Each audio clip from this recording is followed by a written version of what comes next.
This is CBC.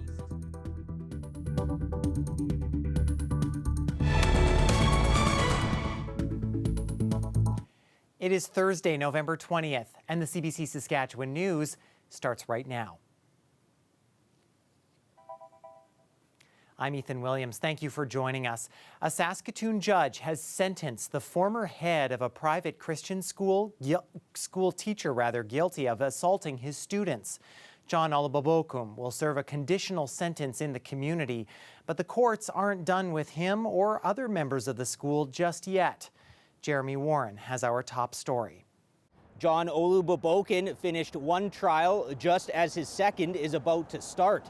The former director of Saskatoon's Christian Centre Academy, now called Vanier Academy, was found guilty in July on 9 assault charges, all involving him hitting students with a wooden paddle at the school over a decade ago. On Thursday, a provincial court judge sentenced him to an 18-month conditional prison sentence. That means the 62-year-old will serve his time in the community with supervision and strict conditions. Many of his victims were in court for the sentencing. We would have loved to see him serve some time behind bars, but it is what it is. And, we're hoping that this will speak to why it's so important to have qualified people educating the most vulnerable people in our society, which is children. Olubobokun has a second trial coming up in December. He's facing 2 more assault charges connected to his time at the school. From the beginning, he's denied doing anything wrong, and his lawyer had argued for a full conditional discharge. That this was school policy, and the parents were fully aware of scriptural discipline that was being applied at that school, yet my client seems to be holding the bag on this. 2 other men connected to the school are awaiting their trials. Former vice principal and school director Ken Schultz is charged with assault with a weapon and sexual assault. His trials are scheduled for May and June. In the spring, a jury acquitted former principal Duff Friesen of 3 of 4 assault charges. He is still facing 7 assault charges and heads to trial next year. Jeremy Warren, CBC News, Saskatoon. The 36-year-old man found guilty of second-degree murder in the death of Misha Pavelick will have to wait a while to learn his fate.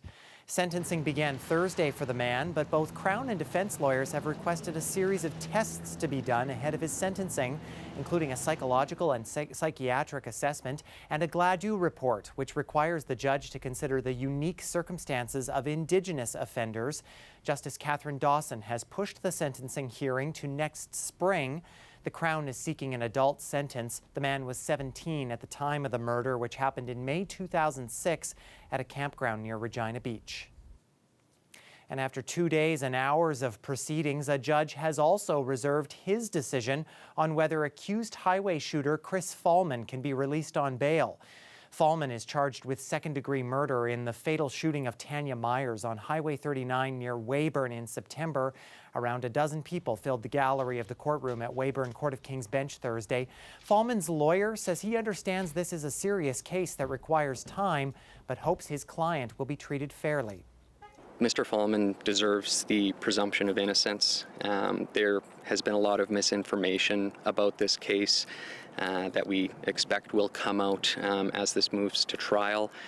And I want to raise this because the presumption of innocence seems to be something that is taken less seriously in this day and age, and that should be at the forefront of people's minds when thinking about these types of cases. A decision on whether Fallman is granted bail will come at a later time, but it's not known exactly when that will be. Regina homeowners might have some sticker shock if the projected increase to the city's mill rate gets approval.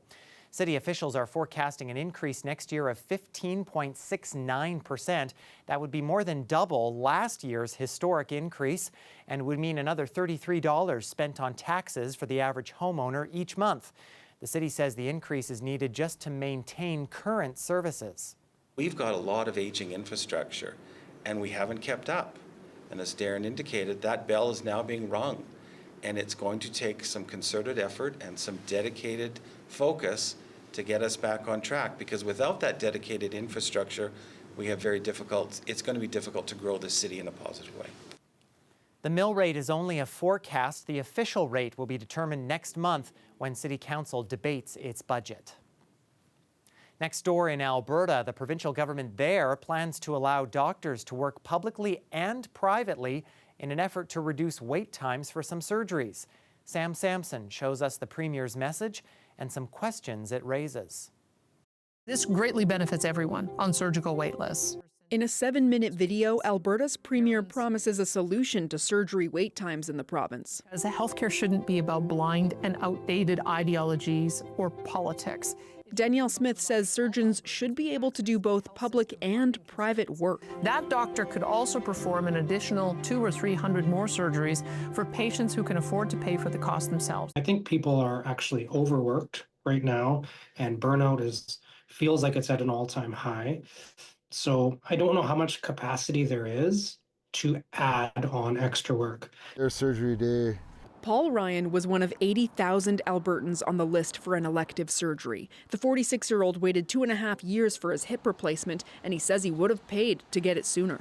It was that bad. My quality of life, I suffered every day. I was waking up angry, depressed. It was taking a real toll on my life. So I definitely would. At that point there, my wife and I both said we would have done anything. You can always make more money, but you can't get your health back, right? Right now, Alberta contracts private surgical clinics to provide things like outpatient knee and hip replacements. The province promises no public money will fund private surgeries, but health policy experts say this could change the healthcare system dramatically.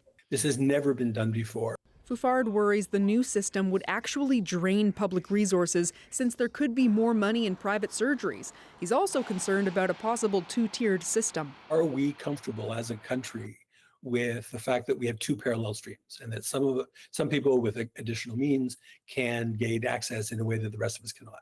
Physicians say they need more details. Those will come when the bill is expected to be introduced later this month. Sam Sampson, CBC News, Edmonton. The province's opposition is once again blasting the government for continuing to put social services clients in the Coachman Motor Inn Motel.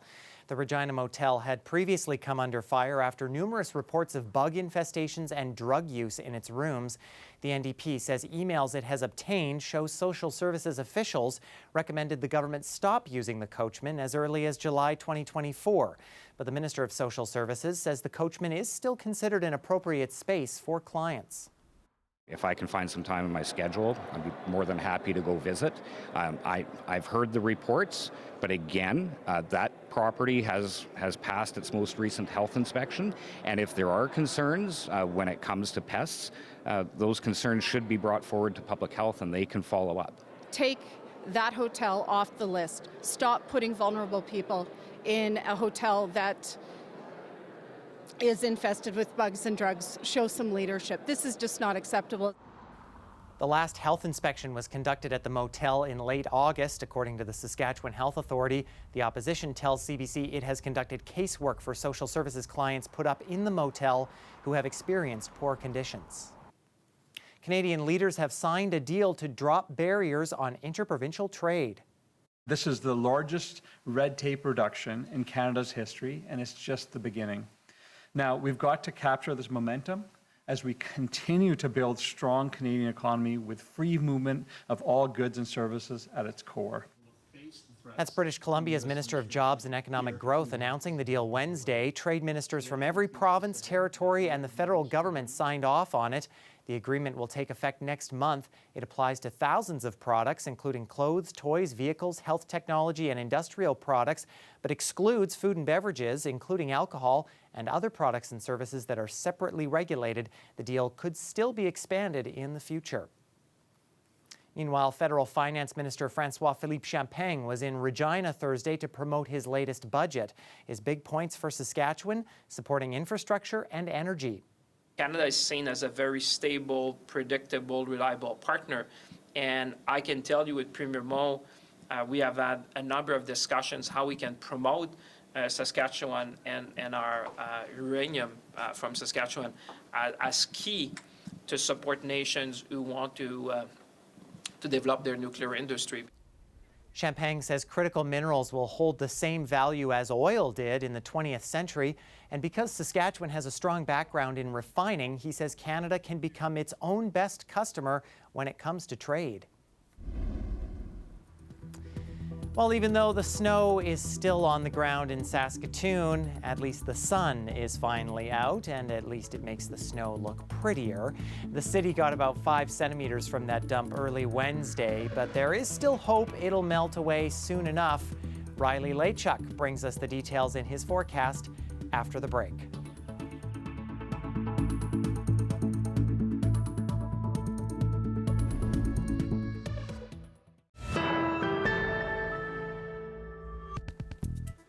Well, there's no question football runs deep in the fabric of Saskatchewan, including in small towns where they play a brand of football that is fast and high scoring. It's the world of six-a-side football. And Dan Plaster has that story. It's a scene played out in many small towns across North America. Football, under the lights, with the whole town watching. But in Clavette, it's a little bit different. The Clavette Cougars play six-a-side football. The name says it all. 6 players instead of 12 on each side of the football, played on a 100 by 55-yard field. The wide-open style makes it a more athletic game. And it means players like Ryder Anderson and Davin Lalonde, they have to do more than one job. Trying to tackle guys, obviously, but I'm covering the pass more, and then the D-line are really watching the quarterback and making sure he can't run out. Because the field is so open with so many players, or so little players. I think we run like a nice pass offense. Like it's nice deep pass and like a couple like screens. There's a lot of blocking involved to get that like the run open up like jets and also the screen pass again.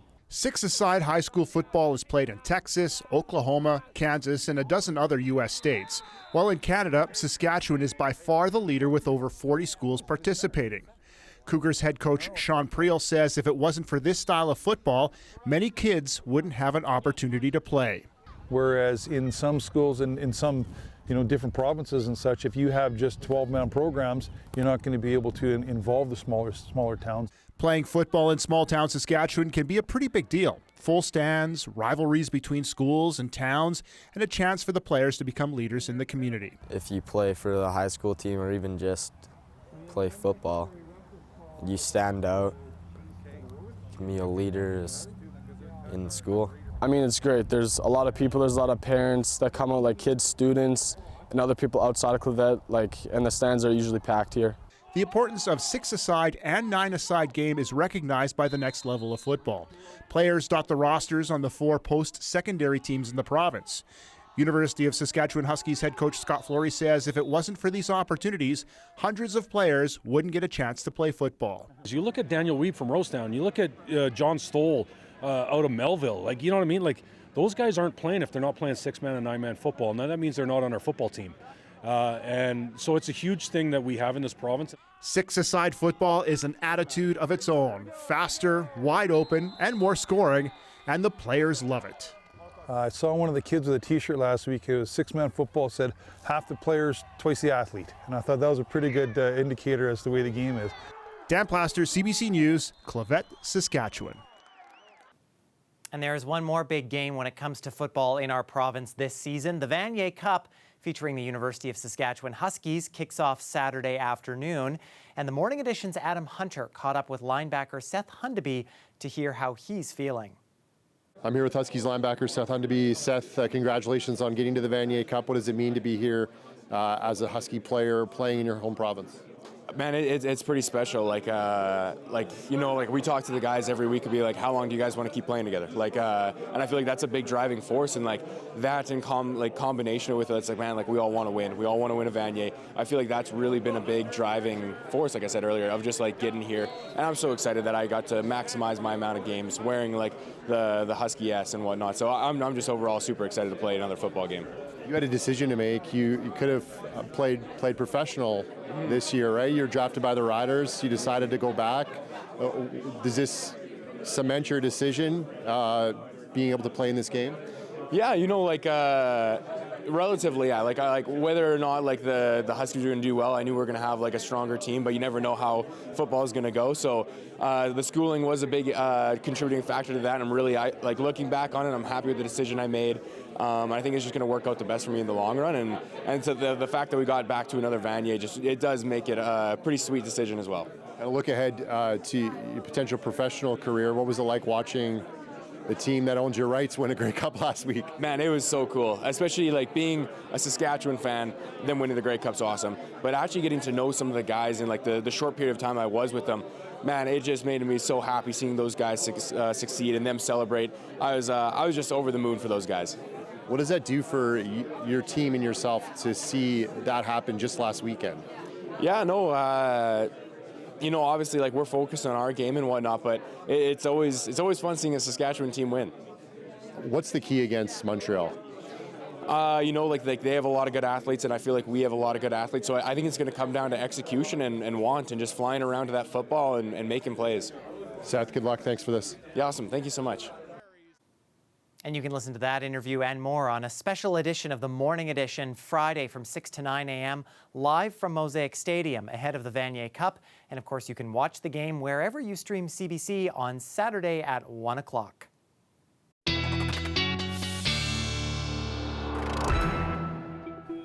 The clouds have cleared. We had a beautiful sunny day for many of us, and the temperatures staying nice and warm and above seasonal as well. Riley Lachuk is here now to tell us if it's going to stick around. Hi, Riley. Well, thanks, Ethan. Yeah, I mean, certainly above seasonal temperature-wise for this time of the year for some parts of the province. I'll talk about temperatures in just a moment. First, though, maybe a bit of science, maybe something to add to your winterizing list as we get into some cooler air and toward the winter months. And you may probably, some of us probably have forgotten about the ceiling fans of all things. Summertime, just the way the fan blades are angled and the direction they're going counterclockwise, that helps to give us that nice summer breeze from those fans, but you want them spinning the opposite direction in a more clockwise rotation for the winter if yours has that setting on it, just because that will keep some of that warmer air closer to the ceiling and push it down the walls and help to heat the room that you're in. So, yep, ceiling fans do have benefits in the winter months as well. Maybe you learned something new today. If not, maybe there's something to add to your winterizing list as we head toward some cooler months here. Okay, sky-wise, we've been under a bit of a ridge through south and central parts of the province again today. That's kept things nice and sunny. Bit of cloud cover in the north and a system that will start to roll in as we get into the next couple of days here, which could give us another shot of snow in some parts of the province. You can see where that ridge sits just based on our temperatures through the afternoon hours. -3 in Saskatoon, +3 in Outlook, 5 to 7 degrees into southeastern parts of the province. So quite a spread over the province throughout the day. As we head into the day on Friday, you can start to see the leading edge of another weak low start to push in. This could give us some mixed precipitation, maybe some freezing rain into parts of northern Saskatchewan as we head into Friday. There's the chance that we do get some of that even as far south as Prince Albert, I think, as we get into the afternoon hours. Some mixed precipitation possible, but more of a snow event into northern sections as we head overnight into Saturday. Saturday, mix of sun and clouds. We get back into high pressure again, but I am watching a system that could bring us a bit more snow as we head toward the early part of next week again. So really this amounts to maybe a couple centimeters, if that, for parts of northern Saskatchewan. Temperature-wise in Regina for Friday, looking at 5 degrees, a mix of sun and clouds, 6s and 7s into the weekend. We should be around -3 for a high for this time of the year. Then I'm watching a system that could bring us some snow in accumulating amounts as we get into Monday and Tuesday of next week, and some much cooler air in behind that. And temperatures, Ethan, 4s and 3s through Saskatoon for the weekend, and a chance of flurries into Monday. Seems like winter is on the way. Thanks, Riley. A museum in Paris has unveiled a new wax statue of the late Princess of Wales. It had originally planned to produce a wax copy of Diana in 1996, but the project was put on hold after her death. The museum chose to display her wearing her iconic black cocktail dress she wore in 1994. Stay with us. We're back after the break.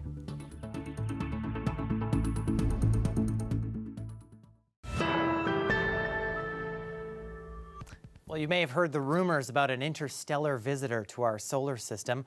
Well, sorry to tell all of you sci-fi buffs out there, NASA says it is not an extraterrestrial being on its way to Earth. This object is a comet. It looks and behaves like a comet and all evidence points to it being a comet. But this one came from outside the solar system, which makes it fascinating, exciting, and scientifically very important. This is only the third interstellar object like this that humanity has ever found.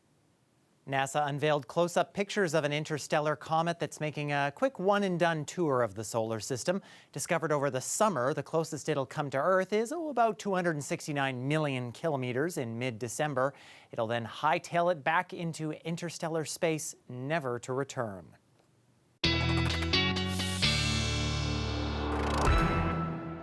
All right, so overnight temperatures, again, looking at a bit of a spread, no matter where you are in the province, north versus south, looking at temperatures overnight around -7 in Regina, -6 in Outlook, -9 into the Parkland region, but into the minus double digits for Prince Albert, into the Battlefords, -10s and -11s through the overnight hours. Temperatures around there for parts of the north. These overnight temperatures actually fairly seasonal for this time of the year. Just a bit of a reality check for you there. L'Orange at -10 into some cloud cover. We'll get some peaks of sunshine as we get through the day. Then we see that next system rolling through, and this could bring us some mixed precipitation to the Battlefords, for example, I think as far south as L'Orange at -2 could be on the edge of some of that. Into southern sections, though, we are looking at mainly sunny skies into a bit more sunshine, but we will get some cloud rolling in as a result of this system. And again, Ethan, places north of Saskatoon, for example, could get into some mixed precipitation or some flurries. Okay, thank you, Riley. And before we go, the London Zoo has created a new spa-themed enclosure to help settle in 2 capybaras. Kiwi is the younger sister of Gizmo. They've had a nice mooch around this morning. They've got heated shelter, they've got a deep pond outside. On top of that, they also have a wallow. They love to roll around in the mud. Kiwi and Gizmo's new climate-controlled home also includes 2 pools. Capybaras are semi-aquatic and considered the world's largest rodent. The zoo says the pair are settled in and seem very happy with their permanent exhibit. It also hopes to people learn about not keeping the species as pets. Look pretty comfortable to me. That is our news for this Thursday. For more news anytime, you can head to our website or our YouTube channel or download the CBC News app on your smartphone or tablet. Thanks so much for watching.